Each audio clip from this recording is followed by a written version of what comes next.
right. How are you guys doing out there in the interwebs? I'm sorry we're a little late today. It's okay. Sometimes that happens. I'm all by my lonesome again.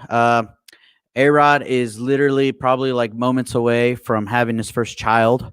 So, yeah, that's exciting for him. So, he's just to kind of update you on him. I mean, he's got his first kid on the way, and he's probably going to be, out of the band for a while, not doing band stuff for a while, at least for the next few months. And Dwight Imel, who plays with the Merkins, who may or may not be on the show today, we'll talk about that later. But he's covering for A-Rod right now on drums. So thank you, Dwight. Lando, he's busy doing stuff, and so is Chris. So yeah, I'm all by my lonesome. I'm the guy with all the free time, I guess, even though it doesn't feel like it sometimes. But I just literally came from school not too long ago. I'm wearing my school clothes. So, but yeah. Anyways, just to update you guys, and a major update as of literally probably like, I don't know, probably like half an hour ago. For those that are tuning in that are in the Southwest Kansas area that were planning on coming out to our Halloween show this Friday, I'm sorry to inform you, but that show has been canceled due to the, rise in COVID cases recently in Kansas. So it's out of our control. I know a lot of you guys were super, super, excited to come out to that. I was excited. Like, I mean, it was probably going to be a really good time, but we got to be safe. We got to take care of each other. So, we got to do the right thing. So we had to cancel the show. And don't worry, we're more than likely probably going to reschedule that show at some point whenever things calm down or whatever you want to call that, or whenever COVID ceased to exist, if that ever happens. I don't know how this freaking virus stuff works, man. So anyways, that's canceled. Our November 7th show at Hillside is also canceled, the acoustic performance. Let's see.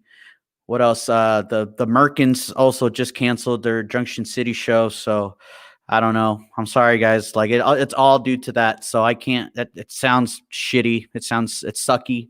I can't do anything about it. So if one guy doesn't feel comfortable doing it, then it's just we can't do it. So it's what happens.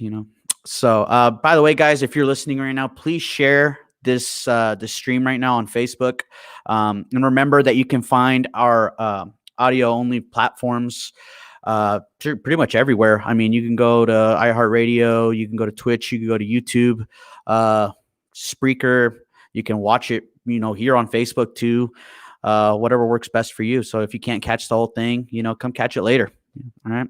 But please share right now. Share it into some music groups. We're going to be talking about drums here in a little bit with some cool motherfuckers coming on here in a little bit. So, other things. I'm trying to think of other news that I may have forgotten. I want to talk a little bit about Omicron J Trauma, who was a band that was going to play the show this Friday, and they're actually hi Chris. Good old Chris Iron Legs over there. How you doing, man?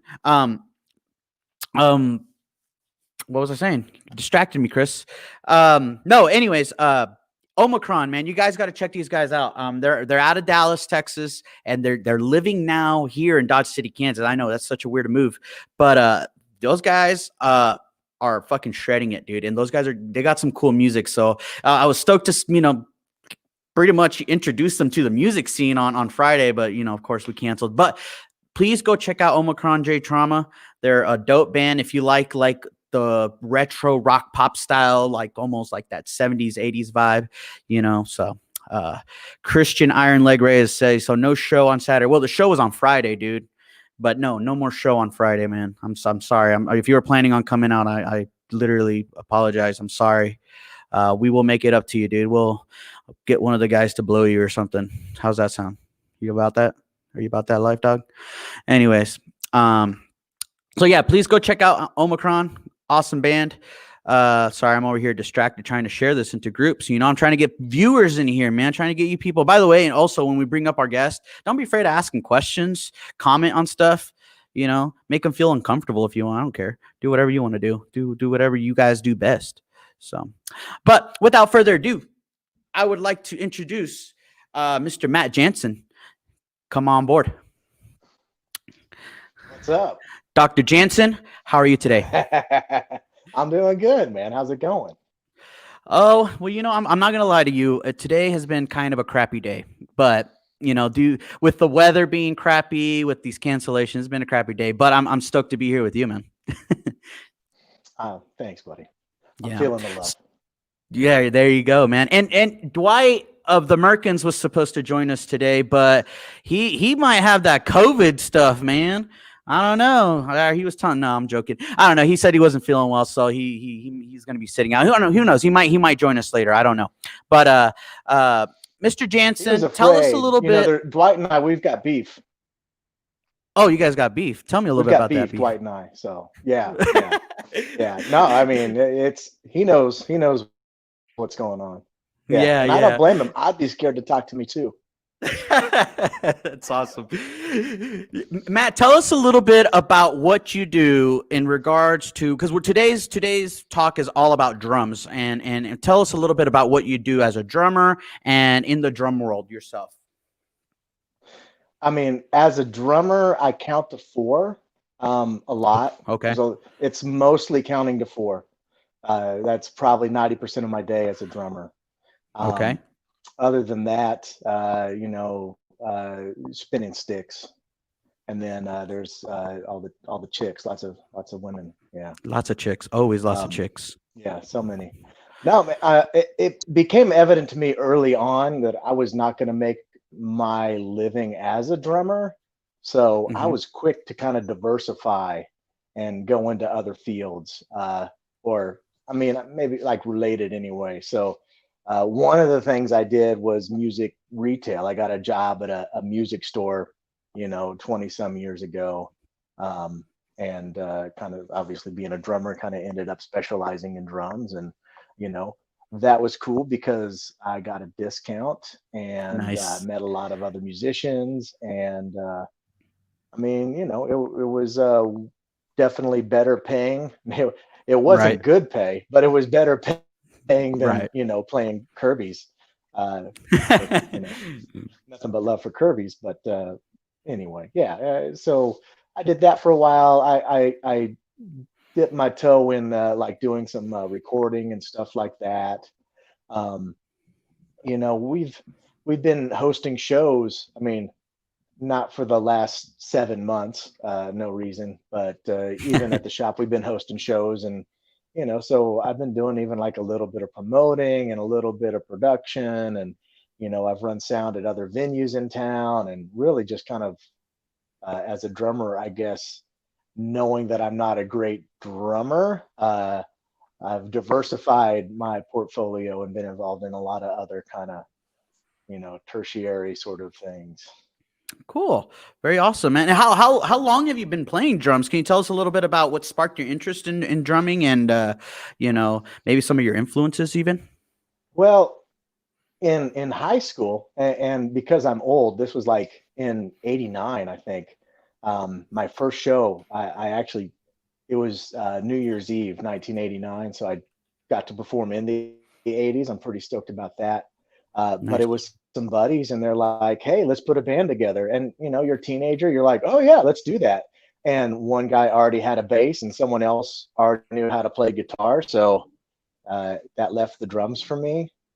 I don't know if that's a really it's not a very it's not like the Lady of the Lake held aloft Excalibur and I took it from her hands or anything. It wasn't a divine calling. It wasn't anything like that. It was just like, oh, we need a drummer, and my stepdad had some drums, and hey Bryce, so I thought, oh, I could be the drummer because my stepdad has drums. My stepdad really never let me touch his drums, but I got some other drums pretty fast, and there you go. Yeah. Did I answer the question? I forgot. Yes, I'm not very good at podcasts.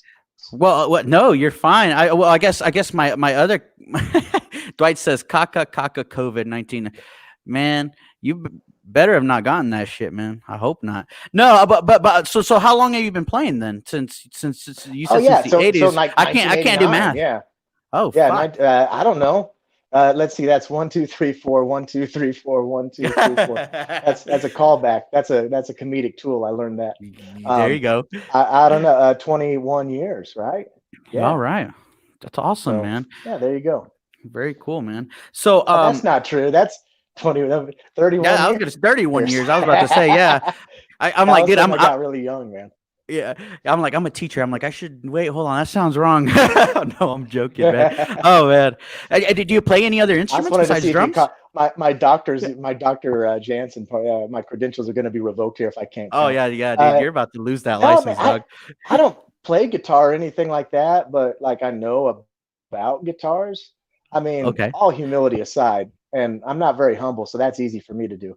But all humility aside, I know more about guitars than a lot of guitarists, just because working retail, you have to deal with a lot of problems and help a lot of people out with different things. So uh, I know more about guitar than a lot of people, except for how to make the notes and play the strings. That's the one part I don't really know. But yeah, you know. I, I'm the guitar player, and I'm still learning that part, man. Oh, I've seen you, man. I think you've got it. I think you figured it out, man. I figured out some parts of it. I think I figured out the moving my head part, and so I'm still I working think on that that's like part. 90% of it, really. Yeah. For Very sure. cool, man. So one of the questions that came into my mind, and I was talking to some of my other bandmates about, when we were thinking about bringing you and Dwight on, as guys that are really into drums, is I've always wondered like how many of these drummers, actually either played drums in school, like whether that be in like a pep band or in band or even jazz band or anything like that. I mean, did you ever take any lessons in music theory, or did you go to school or major in it or No, anything like that? no, No. nothing like that. Like in high school, man, I would run from the bus so I could get to my bedroom and play my drums before everybody else got home. Because once everyone else got home, I kind of had to shut up, So Yeah. um, I would try to squeeze in as much practice as I could. But no, I took two lessons and I took them after I'd already been playing for 15, 20 years, Hmm. and they helped me a lot. I wish I would have done it sooner. But And like yeah, like like those I'm lessons were really outside of school, or were they yeah, like yeah, just a per private pri teacher. I private? took them at Okay. Midwest Drum and Percussion. Oh no shit. Well, that's Yeah, yeah, cool. that's a great place. Yeah, but no, one of our teachers there just he had an opening, and I'm like, hey man, show me some stuff. So sat down, and Kurt Gary gave me a lesson. True story. So so you used to work for Midwest first before you started, or how? Tell me a little bit about that story with Midwest. All right, so I got hired on in '97. Um, So that was a while ago. Okay. I worked there for 10 years. And my first job there, it's a real rags to different rags story. I was the janitor, man. I would sweep the floor and like literally break down boxes Hmm. and stuff like that. And we moved from the middle of the block down to the building we're in now. We did that move, I think, in '98. But one of my first jobs was painting and getting the new place ready. And, then we moved down there, and I was part time, and then I was full time for a little bit. And then I went part time again so that I could, uh, like I said, I tried to do some recording stuff. And then I went from part time after 10 years, I went to being the manager. So I was 10 years as an employee, and then it was another 10 years as the manager. And then like 3.5 years ago, my wife and I bought the place. So so far, Nice. That's we're 3.5 years of three mortgages and all sorts of stuff. Oh man, well that's a cool story, man. And like I know with COVID, when that whole thing happened back in March, like I know that must have affected your business, man. Has it like how's it been now as of lately? Like Yeah, yeah. has business been picking up, or did you notice business go up because people were bored as hell at home, and they wanted to fucking jam out, or what? Like how was that like? I mean, there was a lot of that. Well, mixed as most things are, we had to close the showroom for I disappeared. Am I back? All right. Yeah, you're We had back. to You're close back. the showroom there for several weeks. And we did curbside and some delivery and some stuff like that there. So there was a while there where nobody knew what was going on, and people just kind of stopped spending money at all unless they absolutely needed to. And then after a week or so, couple weeks, people are like, okay, yeah, if I'm going to be stuck at home, maybe I want to learn to play guitar. Maybe I want to pick up, some new cymbals or a lot of practice pads. You know what I mean? A lot of quiet practice Right. cymbals and quiet heads and stuff like that. But yeah, for a while there, man, I was hustling. It's like if you wanted to pick it up curbside, that's great. If you wanted to buy something, I would drive it to your house and leave it on your porch. That was fine too. Nice. Whatever we could do to, pay that electric bill, and we were able to keep everyone working. We didn't have to lay anybody off. So That's good. um, That's good. probably should have laid them off so they could have got yeah, yeah. But no, I mean, we did the right thing, man. We kept everyone on and lateraled pretty quick into doing like a curbside, delivery, internet, whatever. That's good, man. Crazy That's I'm stuff glad. was. Right, right. No, I'm glad to hear that. And again, for those guys, for you guys that are just tuning in right now, I'm talking here to Matt Jansen, who owns Midwest Drums and Percussion in Wichita, Kansas. So any guys that are drummers out there, or even I know you have other things in there. Like I know you have like guitar stuff in there as well. Any guys in the Wichita area or ever in the Wichita area, go check out his store. He has a lot of cool stuff. Our band with Aether and the Merkins, we're big supporters of Midwest. We always love going down there and checking out what he's got. He's got great gear. So yeah. And if you're also just tuning in right now, please hit that share button right now. And if you guys have any questions for Matt, sound off and we will pull them up on screen. So yeah. And we're super stoked to have you, Matt.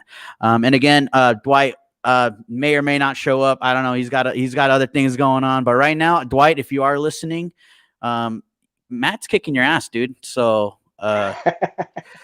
he's allowed to give you shit, dude. He says I'll join in if I get home before it ends. All right, I'm gonna hold you to that. Still Before waiting the for results. He's podcast waiting for ends, or like the world. I or don't the know what he's world. talking about. I think he's This waiting is like a to dramatic prophecy from Dwight. he's waiting to hear back about his HIV results or something like that. I don't know what it is. I'm Oh joking. yeah. He's so slow. He's got COVID-18. He's actually one behind. Yeah. That's funny. I have to say, and I have to say that joke. I'm stealing your joke, man. Oh, go Very for it. cool, man. I'm sure I'm not the first one to make that. So I'm very naive when it comes to local music shops, I guess, if you will. What how exactly does that work? Like, do you have like companies that you work with that provide you gear? Is it strictly used gear? Like are there like endorsement deals, or how does that whole thing work? Like, tell me a little bit about that process. Yeah, sure. So um, this is boring, but when I bought Midwest Drum, I bought the name, but Midwest Drum was part of Midwest Music in Salina, Kansas. So we were a new corporation for all intents and purposes. Uh, and as a new corporation, I had to go out and get all new dealerships, sign all new contracts with all new suppliers.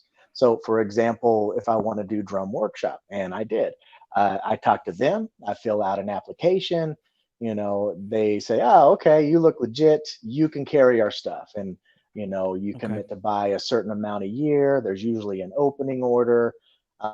Um, yeah, and it's that way with every company. So, there's a lot of companies, Pearl, Tama, uh, Gretsch. There's a lot of companies that we are direct with that are the bigger, price tag items, that we get direct from them. Zildjian cymbals.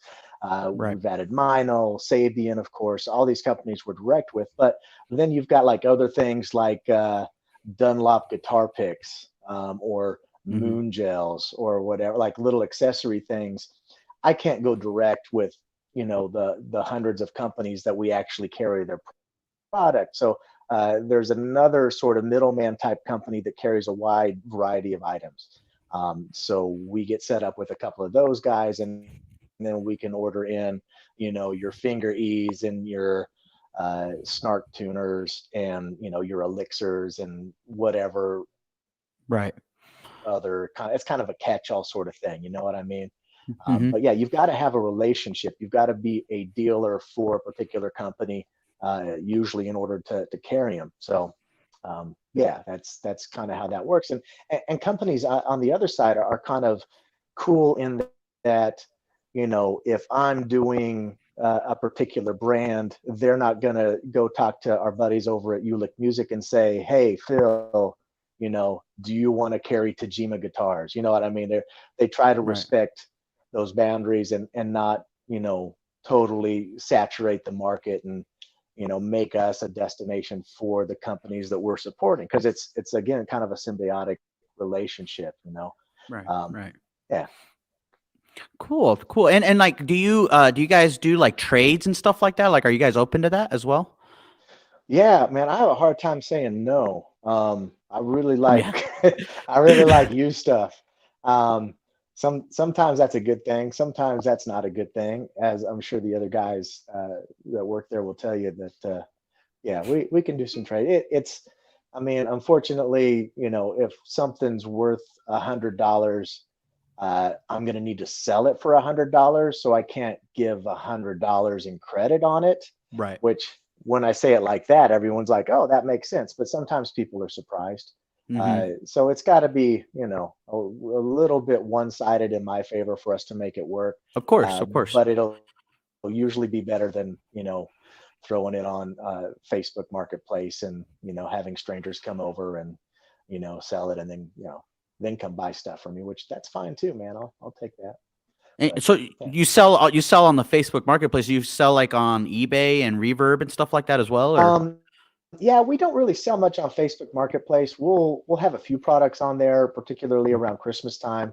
But yeah, Reverb has been really good for us. eBay is a little bit more expensive. We pay a little bit higher commission on eBay.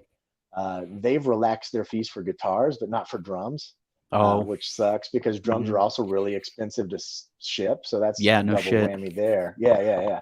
I Hmm. mean, but no, we've got a pretty robust selection in our Reverb store. A lot of stuff on there. We've gotten in the habit of, when we get in something unique like a trade or a used piece, that we're usually snapping pictures and throwing it up on there, within a day or two. Nice. Awesome. What I gotta ask, what's like the coolest fucking thing that you've gotten as a trade? Like brought it in and you're like, dude, I have to have this. um, Man, probably I've got a Rogers 1974 Pacific Blue. It's a holiday kit. It's like a 12, 13, 16, 22 that someone came in and traded towards a new PDP kit like Oh, 15 years ago or something like that. yeah. And at the time, like, if I could travel back in time, I would have given them a little bit more for it. Hmm. But we gave them a little something for it, and I took it in, and I'm like, oh, this thing actually sounds really good. Yeah.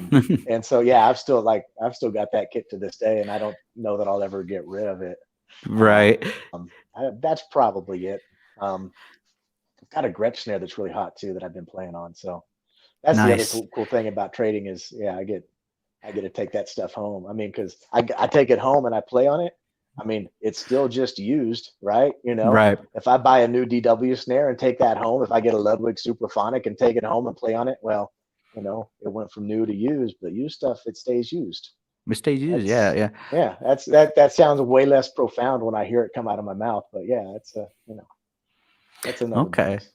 Very cool, man. And I gotta I gotta say this there, and I don't even know what kind of drums these are, but the the last time I walked into your store, which wasn't too long ago, I I immediately was attracted to the drums that have the fuzzy head on the front. It looked like, and I told Dwight, who plays with the Merkins, I was like, dude, you gotta have that. That is meant for you, and with this band. What is that thing, man? I get bored. I get bored sometimes, and I appreciate that you appreciate it. because I mean, Max, Braden, Jerry, those guys all think it's ridiculous, and they're right. It is ridiculous, but I love it, and it's just a piece of fur. Um, Dwight's sending me messages. Good shit. It's just a piece of furry fabric that I stretched out over an old drum head ring and stuck on the resonant side of the bass drum. And then the kit is also covered in like this silvery gator, like faux gator skin that's pretty cool. Okay. So it's purple and silver gator, and it's bizarre. And now I really just want to wear makeup and join a glam band. That's really the next step, I guess. Now that I've got that drum set. Oh man, it's a love-hate relationship with that kit. Thanks, Jerry. I mean, I don't know, but it's I love it, man. If that means anything to you, I it's love a Japanese it. made kit, so that means so much. I don't need anybody else's approval. There you go, man. That's all you need, man. Very cool. So again, for you guys that are tuning in, yes, keep asking questions, keep commenting, man. We love hearing from you guys, and hit that share button too. So very cool.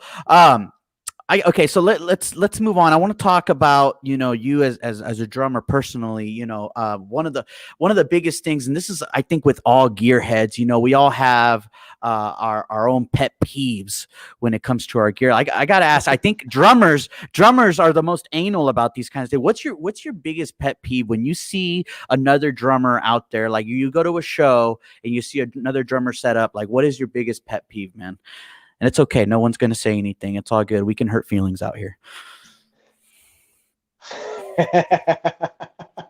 No, man. I tend to be a pretty laid back, live and let live sort of guy for the most part. But sometimes I've seen so many broken things, So if I see someone playing like a cymbal in a way that's going to break it, then it kind of irritates me a little bit, or their snare drums at such an extreme angle that they're in, like they're stabbing it with their stick when they hit it, right?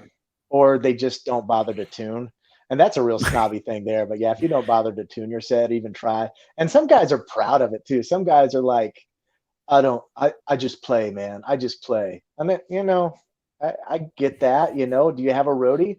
No.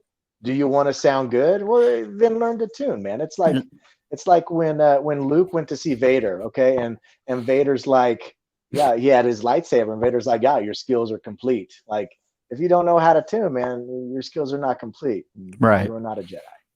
Yeah. I agree with that. I totally agree. I mainly say that because I'm not a drummer, but I definitely, there's like certain things that I like about the drums, and the tuning's a huge one. Like I'm not, I get that sometimes drums have like the overtones and stuff, but there's some that are just atrocious, man, with overtones. And what irritates me more is on the opposite end. It's like you got a drum and you've got like an Evans HD Dry, which is a really dead sounding head. And then you've got like a ring on it. And then like you've got some moon gels on it. And then like you've filled it up with foam. Right. Oh God. And yeah, like, no, it's just like you hit it. It's like, it sounds like, which is cool if it's loud, but everyone can hear your cymbals. Everyone can hear, even your tom-toms, but you go and hit that snare drum, which is maybe the most important voice on the kit, and it's just like it's not there, man. So that probably, I think over muffling irritates me more than under muffling, but that probably is not normal for a lot of people. Right.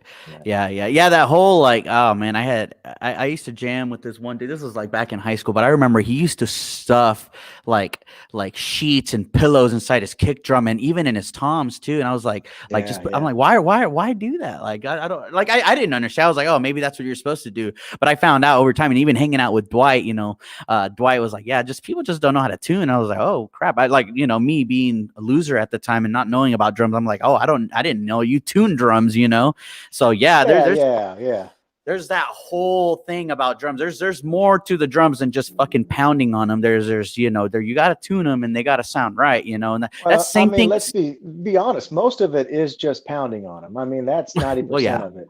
And if you've got a drum that sounds out of tune, another solution besides tuning it is just to hit it harder. We found that works pretty well. Mm-hmm. But filling everything with blankets and pillows, and muffling has a place. But if you're muffling instead of tuning, that's kind of where you get in trouble, man. You need to tune usually without any muffling, and then if it's still a little too zingy for you, dial it back with a little gaff tape or a moon gel or Right. whatever. Well, what are you most like anal about when it comes to your drums? Like I mean, like first thing when you get to a gig, like this has to be right. What is it for you? Well, there's only a couple things that really affect how you're able to play. There's a lot of things that affect how you sound, right? Mm-hmm. So as long as I'm physically able to play, like I've got to have a good kick pedal, because that affects how you play. I need to have a seat that holds me at the right height, and I tend to sit a little bit low, probably too low. I think um, I would probably be a better drummer if I sat a little higher, but I have no interest in that. I'm gonna sit low. So as long as things are like held together with the hardware, like I'm pretty okay. Okay. And then I can usually tune up a drum set from there. And if I've got my own cymbals, I'm fine.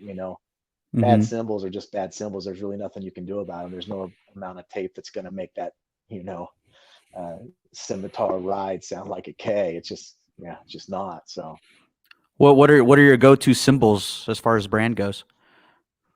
well, no one's paying me just yet, so I haven't limited myself to any one brand. And a lot of guys like to do that. I've got a lot of retail pet peeves, probably more so than like performance pet peeves. When a Oh guy's yeah. like, "Oh man, I just play Zildjian," it's like, well, you've just ruled out 2/3 of what's out there. And I love Zildjian, and I've got more Zildjians than any other brand on my set. But I've got some other stuff too because it all sounds good. And Zildjian, they're not paying me to use their stuff exclusively. And just because drummers that I admire and look up to have an exclusive deal, that doesn't mean that I need to do that. But like I said, mostly Zildjian stuff. Mostly Okay. Zildjian Oh, stuff. There but was a you're vinyl open. ride that I really liked, but someone bought it, which is really irritating. It's when someone buys something that I want. On one hand, it's Yeah. like they gave me money, and that's cool. But on the other hand, I've tried to get that same ride like 2 or 3 times, and one time we got one in and it was cracked, and another time uh, it just wasn't the right sound because they all sound a little bit different. But I've got some Right. Sabian stuff that I like too. I've got some Peisty stuff that some old Peisty Ludwig hats that are pretty gnarly. So it's good to have a lot of variety because, like I said, a cymbal sounds as it's going to sound, and you can play it a little bit differently, but you can't really do anything to modify that sound once that cymbal's made. I guess you could hit it with a Right. hammer a few more times, but anyway, yeah, I like to have a lot of different cymbals for whatever I might need to do. I don't use a lot at once, but I've got a lot of colors on my palette. Nice. Awesome, man. As an analogy, Yes. that you can use that too. All right. Thank you. Thank you. I was just about to ask. You know, going back to drummers. One of me as as a guitar player, I always look at the band when I go watch a band live. I look at the band as a whole, and I've always, for some reason, this must be just because of the bands that I like, but I've always been a big fan of just the typical four-piece drum set. A snare, rack, tom, or maybe a rack tom and two floor tom, and a Hmm. couple, maybe three cymbals, a ride, a couple crashes, and your hats, of course. I've always been a fan of that. And then being in Southwest Kansas, we have such a huge metal scene, if you will. And then of course Wichita does too. And this is, if you guys out there listening that own these kinds of drums, I'm not talking trash. I swear to God, I'm not talking trash. But I've never been a big fan of the million toms and million floor toms and the million cymbal thing. Like to me, I was like, why do you got to have all that stuff? Like, in your opinion, is that overcompensating for something, or what? What is the deal with that? Or how what's your opinion on that? I mean, I don't know if it's compensating, but I mean, sometimes you've got a specific sound in mind and you're like, I want to get that sound. And the only way to do that is with an 8-inch tom or this particular splash cymbal or whatever. So I get it's kind of a completist sort of thing that people want to have all of those different sounds at their disposal when they're playing. But there's a little bit of a trade-off. Trade-off number one is that stuff is expensive. So please come buy it. Trade-off number two is you've got to haul it. So if you're lazy like me, that's kind of not a deal breaker, but if I don't have to take that extra drum, then I might not take that extra drum. Right. And then also, I find that the more drums you've got, there's less stage space for everyone else, and there's really not a lot of big stages in Wichita. If you're trying to set up a double bass kit at Kirby's, then the rest of your band is going to be just standing like this and playing in a phone booth. You know what I mean? So some of that is just inconsiderate. You know what I mean? So if I'm playing Kirby's, I'll leave my second floor tom at home. Usually, unless I really want it. No, I don't know that it's overcompensating. I also think that a lot of drums, it tends to kind of distance the drummer from the crowd a little bit. It gives you something to hide behind. So I don't know if that's something that's attractive. People are like, oh man, no, if I get these drums, then I can be, back here a little bit more. And if you got a 4-piece, like you're just pretty much right there. You know what I mean?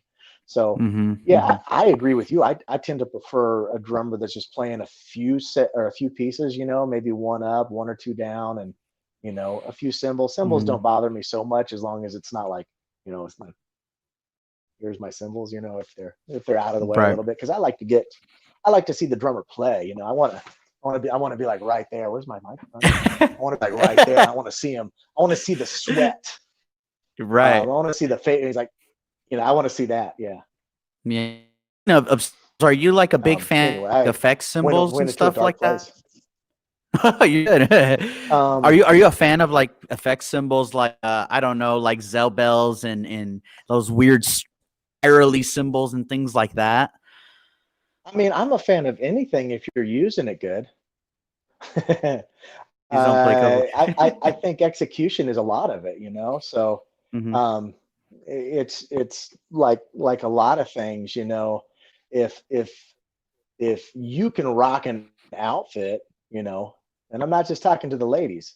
If you can rock an outfit, like, wear that tight shirt and, those pants and more power to you. But, like seeing me with a double bass set and a bunch of Zilbel splash Chinas, man, that's going to be just like me, like physically me trying to rock that medium, tank top and skinny jeans. No one wants to see that, man. So just maybe a matter of knowing your limitations and kind of working. What if I want to see it, man?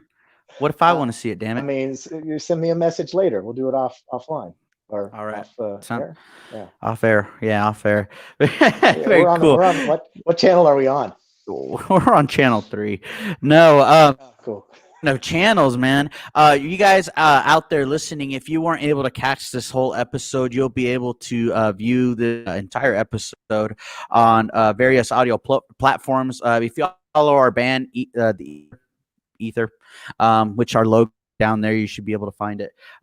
You find us on there, and we'll be posting throughout the whole week. We'll be talking about Midwest drums and talk about Matt and what he does. That way we can, that's our goal here with the Aether podcast. It's just kind of help each other out and cross network and get your name out there, man. So for you guys, of course, that tuned in a little bit, we have Matt here from Midwest Drum and Percussion out of Wichita, Kansas, and we're super stoked to have you, man. And one of my other questions was, what band do you play with, man? Or what bands playing more than one? I've had a few bands over the years. I'm not very promiscuous band wise, but I've had a few. I've got one we just started. When did we get together? Like February or so of this year, which was incredibly bad timing. So we got together and we wrote some songs and kind of worked on those a little bit. We actually recorded 4 of them a couple weeks ago, and we haven't performed it all, so everything's a little bit out of order here. But right, we also haven't had occasion to really finalize our name, so I don't have anything to plug. But Oh man, yeah, what I've kind of got a what band. kind of band is it? You just have to take my word for it. And we're all like 40 something, so it's pretty much dad rock. No, it's kind of grungy, I guess I'd say. Okay, Stone Temple Pilots, the Cult. nice. Yeah, I mean that's a little bit dad rock, but that's all right. I know my place. Cool. I'm cool with it. Well, We cool, man. definitely influenced by Zeppelin. If I don't say we're influenced by Zeppelin, I'll get in trouble. So oh, yeah. well, you gotta have a little. You gotta let the let out, man. It's all good, man. Try So my best. when you guys get going, we would love to play with you guys, man. We'd love to swap you and get you guys down to Southwest Kansas as well for some shows. Yeah, When, man, of for course, sure. when everything chills the fuck out, I guess. So, um, where can are you guys on social media? Like any of your bands or like anything? No, not really. Oh I'm man, like I'm the worst. Yeah. is Follow admit Midwest Drum. We'll, okay? I'll put Where some can people plugs out there. where can people where can people find Midwest? Uh, we're on Instagram at Midwest Drum. Just one drum. It's a very nice drum. We sell it, and then we get Mm-hmm. another one. We sell it. It's the Midwest Drum at Midwest Drum, and then on Facebook too. And I think you just got to type in Midwest Drum. There's really not a lot of us, so yeah, we're pretty easy to find. But we Perfect. mostly just on those two platforms. Very cool. Derek Relaford, the producer of the Aether podcast at Back Home Media, is asking, what are your top 5 local Wichita bands of all time? Like your like top 5 for sure. Oh man, that's tough, man. Because I will for sure leave somebody out. Um, okay, so I'm gonna go with.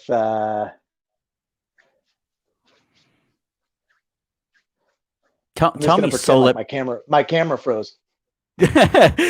Tell me that Solib Theory is one of them. Oh yeah, they're Yeah, great. Yeah, yeah. yeah, I miss No, Solib Theory so much. yeah, for sure. My ex-wife used to work with Aaron at Mr. Good Sense. True Ah, story. Yeah. No, they're great, man. Ricky Fitz is kind of timeless. Black Gasoline was another heavy hitter. mm-hmm. Um, Killed by Robots, I always thought was great. Hmm. I don't know, man. There's been a lot of really good bands in Wichita.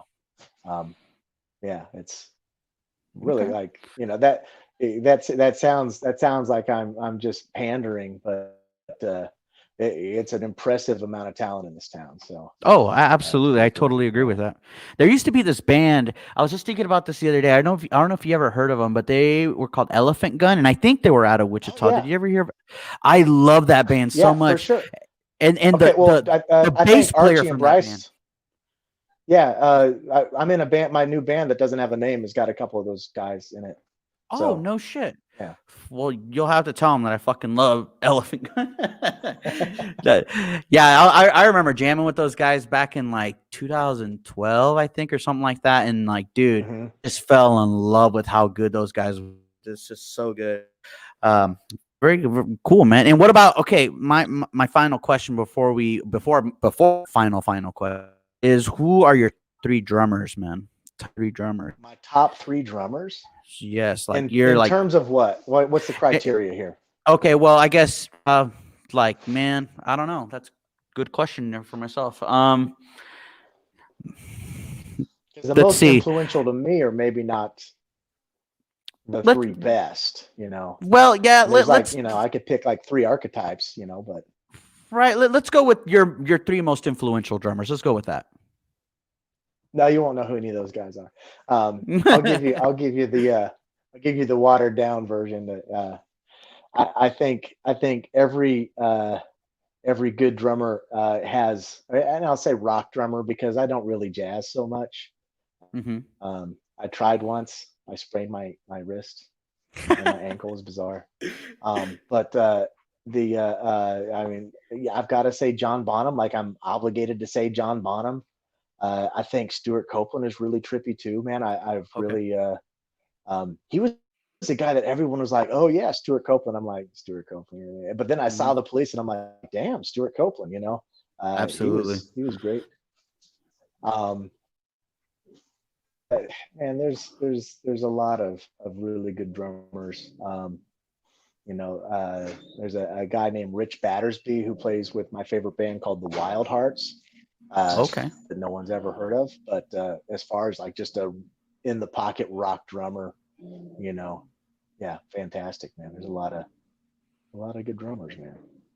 Oh, absolutely. I'm like, dude, I can't play drums to save my life. Like I can keep a simple beat, Well, but let's hope it like doesn't come to that. That'd be a weird scenario. Hugo, you're gonna die unless you can play these drums. Right.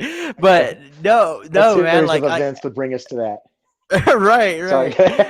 No, you're cool, man. No, I've always been like super fascinated by drummers and like what they do, and I know that I like literally when I watch them play, I'm like, dude, there's so much talent that goes behind like especially good drummers. I've always been a big fan of like Thomas Pridgen, like from Oh who yeah, used to yeah. play in the Mars Volta, and like, We dude, I had was him just at the shop for a drum clinic. He was fantastic. He was no shit. Okay, just over the top, so much energy, so loud. yeah. Really liked gummy bears too. That's a fact that you don't pick up just anywhere. That's some inside Now, knowledge. I learned something new today. Thomas Pridgen loves gummy Yeah. bears. I was on his rider, man. We had to have some gummy bears if he was gonna come to a clinic. Nice, man. That's Haribo, cool, I man. believe, is the brand. Yeah. But no, Yeah, he's yeah. yeah, he's great, dude. He's out of control. Um yeah, he's like just a bunch of gasoline that someone lit on fire, man. You cannot contain that. It's just over the top, man. Yeah. And it's And I not mean that in just, the best way. yeah, absolutely. And it's not, it's bands like in multiple genres. Like, I mean, even in metal bands, oh my God, I'm blanking on his name right now. But the dude from Between the Barrett and Me is an amazing drummer. Then of course, I don't know if you're familiar with Chris Penny, who used to play with Dillinger Escape Plan and Coheed and Cambria. Like, man, I've watched Sure. videos I've watched videos of these guys play drums and do these clinics as well. And it just blows my mind by how much talent there is, especially even local talent too. Just watching other bands in Wichita or in Kansas, and just like it blows my mind. And my hats off to you guys as drummers. You guys are by far, and I don't give a fuck what anyone says. This is coming from a guitar player. Your band is as good as your drummer is. Like literally, it is true. And yeah, like if you have a shitty drummer, your band kind of sucks. That's my opinion. So. That's true, man. Well, drummers definitely establish the floor. You know what I mean? Or the Yeah. ceiling. Like you can only be as good as your drummer. But man, it takes Right. it takes so much more than a solid drummer to make a song and to make a hook and to make it something that's really palatable and listenable and will get people into it. So yeah, every Right. drummer wants to be a guitarist, man. Every guitarist wants to be a drummer. Those are facts. Yeah. Yeah, absolutely. And And and Matt, as a dad, what else, no, as a dad, man, my kids, they don't want to play the drums. They want to play guitar, bass, like anything but. Basement full of drums. No, I need a bass guitar. I want a ukulele. that's Which is a great. And then ukulele. my friends who are like string players, like their kids are all playing the drums, dude. So Yeah. yeah, it's Like, hey, you want to swap I kids? think we live vicariously through our kids in some way. Yeah, right. Yeah. Yeah. That's weird. Oh man. Well, Matt, it was a freaking pleasure to have you on, man. And I appreciate you being on. Before we end this, we always Yeah, play a for game sure, of man. I'm just glad we didn't have to. go for it. No, I'm just kidding. Oh, that was funny. I was gonna make a joke about Dwight dragging us down or something like that, man. I got nothing. No, well, we'll have to have Dwight and you back on at some point. It'd be awesome to have you guys talk. But no, I mean, before we end the podcast, I mean, usually my other bandmates are on here with me, and we each have a question. We end with a game called This or That or Would You Rather. It's always some stupid, silly question, but unfortunately, it's just me, so I only got one question for you.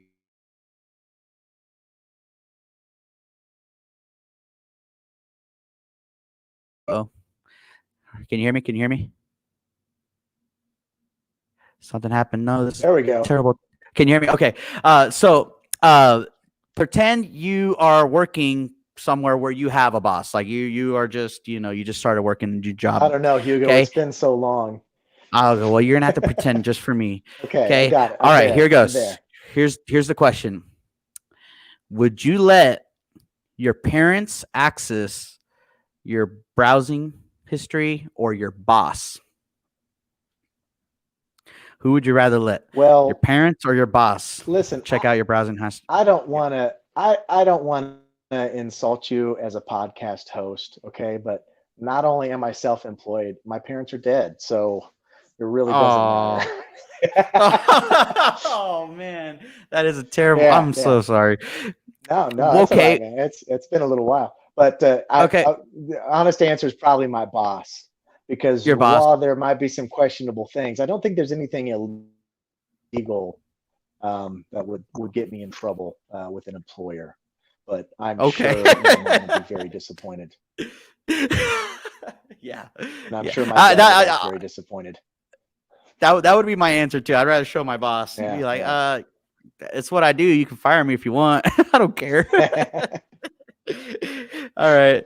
Cool, man. Well, Matt, thank you so much for being on the Aether podcast with me today, man. It was awesome, man, getting to talk to you and yeah, man. So again, all of you guys listening, please go give Midwest Drum and Percussion a like on Facebook, a follow on Instagram. Go check out what he's got on Reverb, on eBay, and then go to the store there in Wichita. Can you tell us the address? The address of where you can find Midwest? I dress every day. I wear clothes all the time. Good. That's good to know. We're at 2228 East Douglas, so it's right across from East High, just downtown. Ask Perfect. Google knows where we're at. Yeah, everyone's got that GPS shit. And we can reenact this whole podcast if you come down and see me. You can ask. There you go. Yeah. Good. Oh God, you had to go there. Thank you so much, Matt, for being on. Love you, man. Take care and be safe out there, man. Thank you, man. Absolutely. And thanks to Derek as well, man. Appreciate you guys both. Yeah, absolutely. Thank you, guys. We will catch you guys at the next one. Take care. Well, I don't think it, I thought it, that's different. I said what I said and I meant it, or lamented. Words given weight without thought in a person, the way that I talk and the way that I ought to be able to pause and to say that the fault can be placed on my arms. I display for the salt to disgrace in its arm. Pray for the day they could wait for the calm. You can't control the storm, only weather it, whether it's 5 weeks and 5 days of rain sideways, or scorched earth, search for death, or water left with all the thorns, with the petals gone, settle on the breath of autumn.